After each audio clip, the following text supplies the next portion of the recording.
It's time for another product review, and the products that I want to review for you today are ones that I have actually had in my closet for a while now.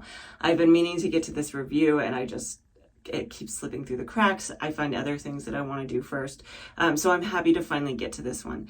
Now, I do want to make a confession here. I have used one of these products in the past. I might have actually used it in a video. I'll have to dig through and see if I can find that. But I haven't used them in conjunction with one another. So a little bit of history on these products. These products are only available at Sally's Beauty Supply in the full-sized bottles, I believe. But I did actually find the sample sizes at my local Kroger store. I've said it before and I will say it again. If you can find the sample size, I think it's really worth trying those out that way first to see if they work for your hair. And so that's what I wanted to do with these two products. So the products I'm testing out for you today are from Zoto's Professionals All About Curls, and I have the Bouncy Cream and the High Definition Gel. So let's go ahead and get into this review. If you're new to my channel, hi, my name is Lena and welcome to my bathroom. So if you are curious about the actual styling process that I take, I will leave a link up above for you. This is the same process I've been taking for probably about a year now. I haven't really changed things up that much. Now moving into the actual products, both of these products are silicone free, paraben free, sulfate free, wax free, all of the good things. Starting off with the All About Curls Bouncy Cream, they are saying it has a touchable soft definition, that is color safe, and it has rich moisturizing ingredients in it, that it actually is an alternative to gel for defined curls that are irresistibly soft to the touch. And they are saying that this is for all curl types. Now, I'm kind of curious now that I've read that, them saying that it is, an alternative to gel.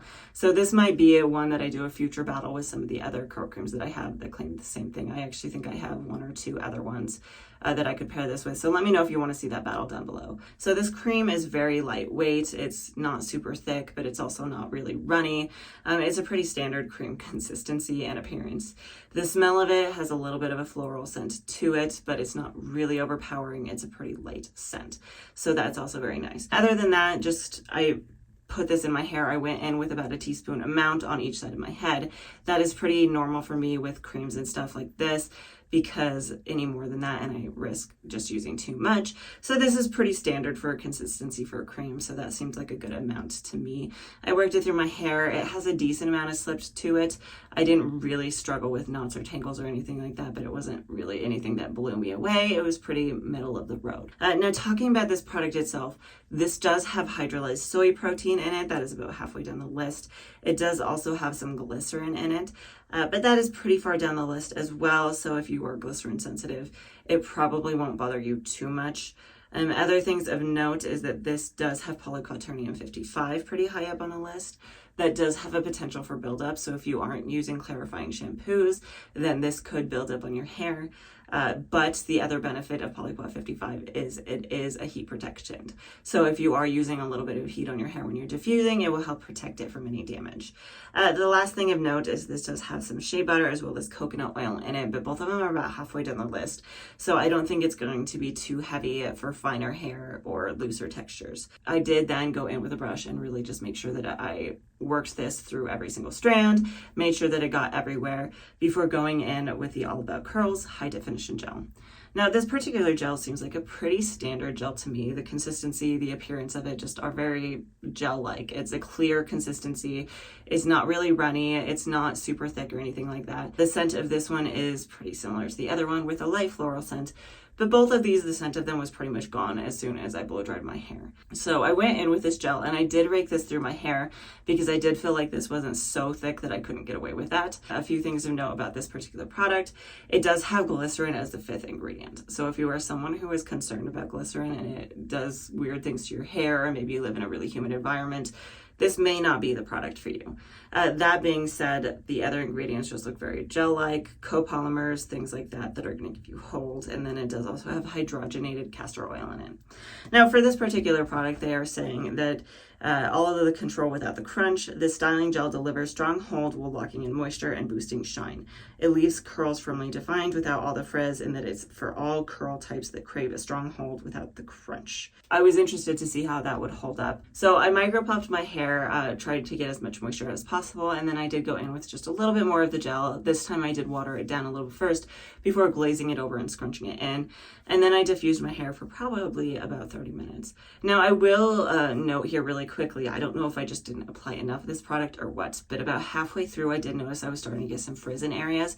So I did go in with a little bit more gel on those areas. I watered it down a little bit and then smoothed it over those sections. And then just finished blow drying my hair until it was 100% dry. I did fluff and I scrunch. The crunch of this particular product, I didn't notice a ton of crunch. The only place that I got any crunchiness at all was those sections that I mentioned that I had gone back in and added a little bit of water and a little more gel to it. So as long as you're applying this to pretty wet hair, I do agree that you're probably not going to get much of a cast out of it. These were my final results for the day one wash day. And overall, I was very happy with how it turned out. I felt like I had some really nice big curl clumps. It was very soft to the touch and it looked very soft to the touch. I had a decent amount of volume, maybe not a ton, but it was very normal for the amount that I'm used to. My only complaint I would say was that I did have a little bit more frizz than normal, but that could also have been partially my fault because I do feel like I may have gone in and fluffed and scrunched just a little early. I knew I was going out that night and I was in a little bit of a rush to get it done. So I probably fluffed when it was still a little bit damp, and so that was probably my fault. Other than that, I was really happy with how it turned out. Now, that being said, just commenting on the conditions of everything, since we are going to be touching on what my hair looked like on day 2. So what did I do that night? Well, after I was done fluffing and scrunching and all the things and turned off the camera, I went and got my daughter, and then we actually immediately left the house.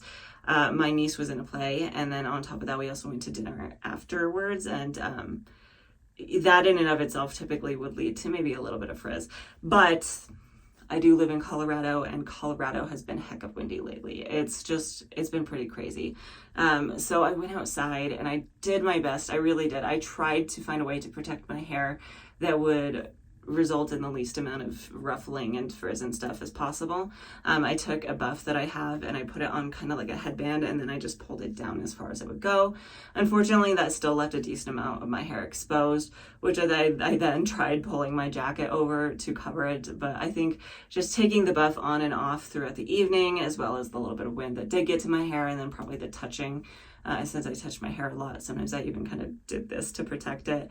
It really just added a lot of frizz, and it wasn't the best way to handle things. So I'll have to do a little more experimenting to see if I can figure out what I would rather do in the future.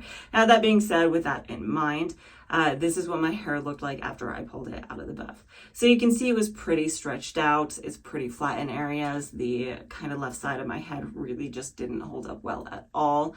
Now, some of that too might be because I do have a habit of pulling my hair over my right shoulder. So that probably stretched that out as well. Other than that, though, it did actually hold a lot of the curl on the underside pretty well.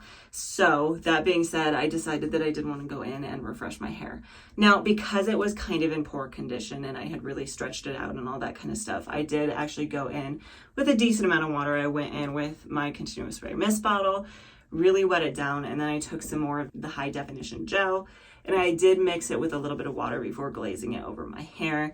I didn't even scrunch it in because I really just didn't want to disturb what I had left, though I do feel like I probably, in hindsight, should have scrunched in a few areas. That being said, I did blow dry it for probably about 5 minutes, and this is what my hair turned out to look like. So now that I have actually gotten a little bit farther into this and taken a really good look at my day 2 results, I am really happy with the way that they turned out. After settling a little bit, I do feel like a lot of these curl clumps underneath did turn out really nice and defined. Had I not been messing with it so much last night, touching it so much and not been out in the wind, I feel like this would have looked a lot better up top. That being said, it's not a bad look. Some of the flatter up top with the curls on the bottom, it's not a bad look. I do really like how it turned out and I'm really happy with it. Would I recommend these products? What are my thoughts on them? So starting off with the All About Curls Bouncy Cream. I do like this cream. I think it gave me some really good definition. It gave me some really nice curl clumps, and it made my hair feel very nice and soft. So this is one that I will definitely continue to use. Moving into the All About Curls High Definition Gel.